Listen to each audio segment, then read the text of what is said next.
அனைவருக்கும் கணித வணக்கம். இப்போ பார்க்க போகிறது 6ஆம் வகுப்புக்குரிய கணக்கு முதல் பருவம்.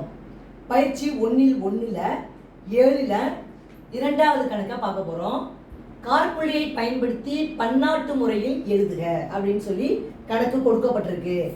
என்ன நம்பர் கொடுத்துருக்காங்க பாருங்க, 7 3 4 5 6 7 1ன்னு நம்பர், பெரிய நம்பர் 1 கொடுத்துருக்காங்க.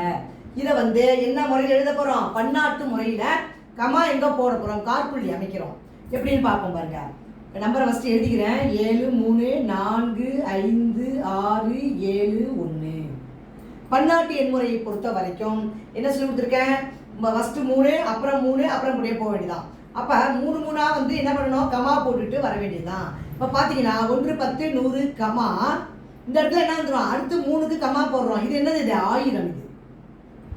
இது என்ன வரும்? மில்லியன். இப்போ இதை படிக்கிறப்ப, சேர்த்து படிக்கிறப்ப 7,345,671. அப்போ இதான் இந்த கணக்குக்குரிய விடையாகும். காற்புள்ளி அமைச்சு எழுதியிருக்கேன் பன்னாட்டு முறையில். புரிஞ்சுங்களா?